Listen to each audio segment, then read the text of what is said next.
All right, welcome back. I've been reading Campfire Cooking, Book 4.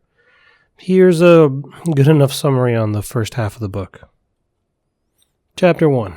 I've unlocked a tenant in my online supermarket. Mukota's enjoying a comforting lunch of yakiniku bowls when an unpleasant realization strikes him. He hasn't made his donations to the gods yet. With a resigned sigh, he prepares the offerings. After all, they watched him go through the dungeon in real time.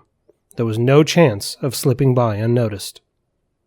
As expected, Ninrier is the first to explode. She loudly demands to know why he hid the existence of ice cream from her. Mukota sighs, already disappointed on how predictable this interaction has become. The rest of the goddesses are no different. Kasharl immediately orders more beauty products, Agni asks for more beer, and Ruka requests restaurant food. Of course, the Booze brothers demand the strongest alcohol he has. Mukota fulfills the request with practiced efficiency. Once the offerings are set off and everybody is satisfied, he checks on his familiars. He freezes. Their levels have skyrocketed. Fel had gained 10 levels. Dora had jumped a staggering 30, and Sue is now level 88.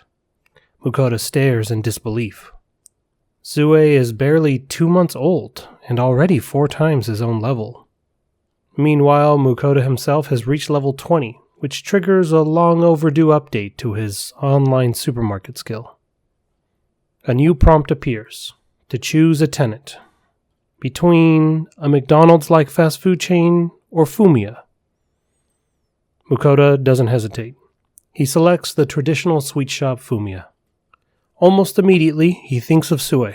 Between crafting weapons and tools, Sue has been helping non-stop. Sweets would make the perfect reward. The thought sparks another idea. Mukota pulls out a heavy, abused meat grinder. Even though it was recently purchased, 2 months of extreme use have left it barely holding together. He asks Sue if it's possible to recreate it using mithril. 10 minutes later, and Sue spits out a brand new mithril meat grinder. Mukota tests it, and it works flawlessly. Impressed and relieved, he gets to cooking. Giant omelets are prepared for the familiars. As promised, he orders a cake from Fumia as a reward for Sue. Naturally, the others immediately complain. Mukota explains that his new skill has leveled up, and he is just testing the new sweets menu. Their reactions are instant. Wide eyes, perked ears, barely contained excitement. He sighs and tells them that he'll buy sweets for everybody. Fel loudly declares his love for strawberry shortcake. Dora enthusiastically demands pudding. He places the order, orders himself a slice of coffee cake, and takes a bite. As he eats, a familiar worry creeps in. He can already imagine Ninrier's reaction when she finds out about this. Chapter 2. Sue's Special Elixir, Degraded Edition. The next morning begins with an immediate uprising. Everyone wants sweets for breakfast. Mukota shuts it down without hesitation. 2 desserts per day, maximum. No bargaining, no exceptions. The familiars grumble, but they know better than to push him when he uses that tone. At the Adventurers Guild, Elrin practically tackles Mukota the moment he steps inside. He's bursting with excitement, eager to discuss what monster drops the guild will be purchasing from his recently conquered dungeon. Mukota cooperates, mostly. He keeps the existence of the mana regeneration ring and the medium-sized magic bag firmly to himself. Some treasures are worth hoarding. However, he does trust Elrond enough to show him the sword. Elrond freezes. A magic sword. Another one. His shock deepens as he explains that there are only 4 magic swords known to exist. 1 is held by the church, and the remaining 3 are locked away in national treasure vaults. This one, Mukota's, would make a 5th. There's no chance the guild, or even a wealthy individual, could afford to buy it. Elrond attempts to lift the sword. It's heavy, far heavier than it looks, and even harder to swing. When Mukoda casually mentions that it's made of adamantite, Elrin's jaw drops. He admits that he's never actually seen the legendary material before, only read about it in books. Reluctantly, Elrin admits he has to report the dungeon's conquest to the royal capital. Normally, the party responsible would accompany him. Mukoda refuses immediately. He has no interest in being dragged into noble politics, let alone royal affairs. Elrin sighs, resigned to make the journey alone. The sub-guildmaster had already been patient long enough. Once business is finished, Mukoda and his familiars head into the forest to wash away the lingering filth from the dungeon. Fel complains, as always, but the protests are cut short by desperate screams. Children.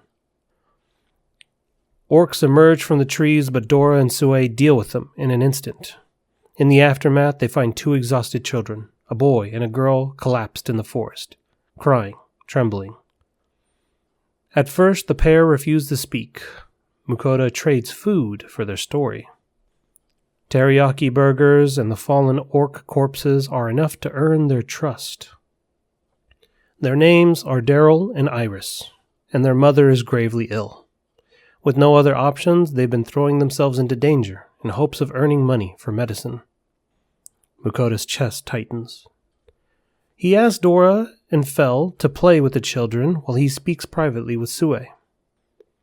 Potions can heal wounds, but illnesses are another matter. Then he remembers something Elrin once said. Dragon parts are used in elixirs. Mukoda gives Sue a quarter of a dragon liver and a bottle of dragon blood. He also prepares a simple porridge for the children's mother, something gentle, warm, and nourishing. 5 minutes later, Sue succeeds, a lesser elixir. Mukoda coughs in shock. Sue came dangerously close to creating a legendary item by accident. They return to the children, and Mukoda offers a trade, medicine and food, in exchange for the orc corpses they've already bought from him. Daryl and Iris accept without hesitation. They ride back into town. Mukoda drops the children off in a rough, run-down neighborhood, poor enough that no further explanation is needed. Before leaving, Daryl bows deeply and promises to repay Mukoda one day. The sincerity brings tears to Mukoda's eyes. Dora immediately ruins the moment by laughing and calling him soft. Mukoda doesn't even bother denying it. Interlude. Daryl and Iris after the fact. Daryl and Iris rush home the moment they return. Their mother is exactly where she always is, lying in bed, too weak to stand, barely able to lift her head. Most days, she doesn't even leave her room at all. The children don't waste time explaining. With trembling hands, Daryl uncorks the bottle and helps her drink the medicine. Light spills across the room, and their mother begins to glow softly, warmth returning to her skin.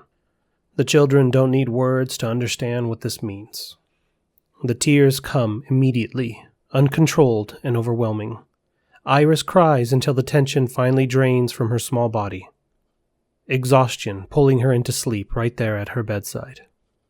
It's warm, gentle, comforting in a way that she hasn't felt in a long time, and Daryl watches quietly. He knows the medicine is far too good enough to be dangerous. Even at his age, Daryl understands how cruel the world can be. His father went into a dungeon and never returned. A friend's father once surfaced with treasure, only to be robbed and killed before he could even make it home. Kindness like that doesn't stay secret unless you protect it. So Daryl decides then and there he won't tell anybody. Not about the medicine, not about the food, not about the man who helped them without hesitation.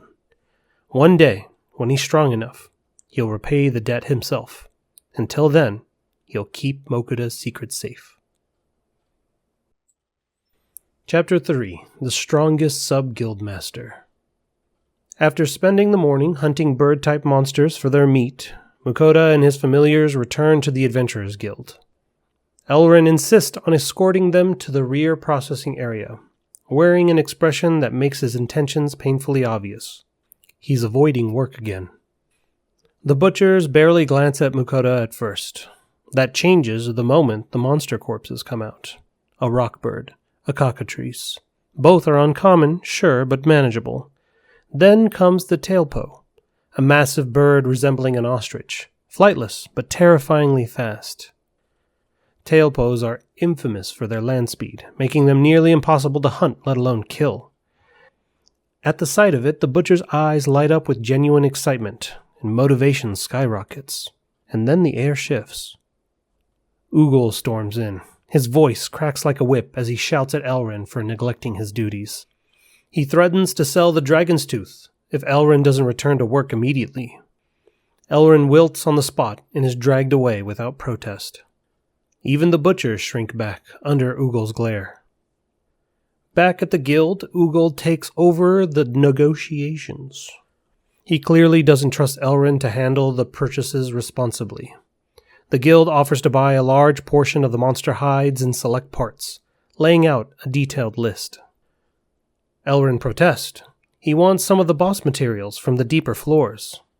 Ugol narrows his eyes. He accuses Elrin of wanting to frivolously forge more swords out of rare materials. Elrin looks scandalized, and then denies it in a way that convinces absolutely no one. He explains the guild's budget only stretches so far. If Mukoda wants to sell the gems, he would need to go through the Merchants Guild instead. Elrin eagerly offers to escort them, but Ugol shuts it down immediately, fully aware that Elrin is just trying to dodge work again. Before Elrin leaves, Mukoda stops him. If Elrin is going to go to the royal capital, Mukoda asks him to deliver a gift to the king as thanks for the freedom he's been granted. He holds out the antidote necklace. Royalty, after all, live under the constant threat of poison. Elrin stiffens, instantly grasping the weight of this gesture. Ugol gently but firmly emphasizes just how important Elrin's report to the king has become. With that settled, Mukoda heads to the Merchants Guild accompanied by Ugol. Guildmaster Adriano himself comes to greet them.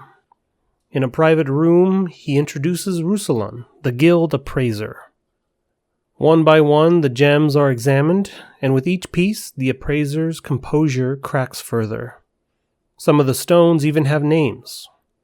The imperial topaz is known as the Phantom Gem, and the yellow diamond even brings a tear to Ruslan's eyes. After a hushed discussion, the guild presents their offer. Mukoda seems satisfied, but Ugol is not.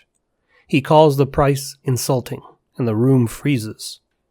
Panic sets in when Ugol calmly reminds that Mukoda is an adventurer. He can take his business to another city without consequence.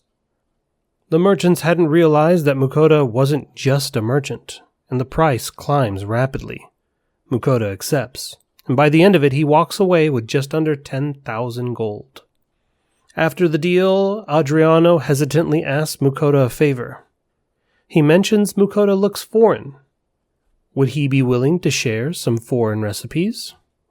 Mukoda thinks it over. The town grows potatoes, and the neighboring town grows olives. French fries, he decides, would be a perfect fit for any tavern. He offers to do a demonstration immediately. Adriano, unaware of the chaos he's about to unleash, agrees. In the middle of the guild, Mukoda pulls out a full-sized magic oven. Gasp ripple through the room at the model and the size of his item box, at the sheer audacity of it all. He cooks. The fries are an instant hit, and people cannot stop eating them. Adriano waives Mukoda's guild fees for the next year on the spot. Later outside, Mukoda eats lunch with his familiars. Today's meal is meatloaf. Fel complains that it isn't 100% meat. Dora has developed a worrying sailor mouth. Sue, meanwhile, has fallen deeply in love with eggs. And the meal inspires Mukoda to think of a gift for Ugol, to thank him for his help during the negotiations. At the market, they are distracted by the smell of grilled meat skewers. Mukoda buys everything off the grill, leaving the new vendor stunned by his sudden good fortune. Enjoying the barbecue, Mukoda considers buying a grill for himself, but his online supermarket only offers models that are too small. Worse, the designs are too complicated for Sue to reproduce from scratch. For once, even his absurd skill has its limits. Interlude. The Three Heroes Escape from the Kingdom, Part 1. Deep in the forest, the three heroes, Kaito, Kanon, and Mio, barely manage to wipe out an orc settlement. The battle feels wrong from the start. Rio fights with a frightening efficiency, but her behavior is off. She snaps at the others, blaming them for minor mistakes, and shows none of the warmth she used to. When Kanon tries to calm her, Rio lashes out instantly. They exchange uneasy glances, but say nothing. Stress, they tell themselves. Later, Kaito hears something that makes his blood run cold. Hidden among the trees, he listens as the knights laugh quietly among themselves. They speak with satisfaction about how well the bracelet is working on Rio, how obedient she's become, how easily controlled. Kaito slips away without being noticed. He finds Kanon immediately and tells her everything. Together, they track down Mio, who's resting nearby. With shaking hands, they appraise her. The result appears instantly. Status: slave. The meaning crashes down on them all at once. Horror, guilt, betrayal. They regroup in secret, meeting in the library late at night where no one thinks to watch them. In hushed voices, they piece together the truth. The bracelets the knights gave them weren't gifts at all. They were chains. They agreed on one thing immediately. They must delay equipping their own bracelets at all cost. And then a larger, more terrifying realization sets in. They need to escape the kingdom. But Rio. If they run, they leave her behind. If they stay, they risk becoming slaves themselves. They begin to search for a way to remove the bracelet, desperate for any scrap of information that might free Rio without condemning them all. As plans form, a heavy shame settles over them, because for the first time, they're forced to consider a future where saving themselves might mean abandoning somebody they care about. And that thought hurts almost as much as the fear.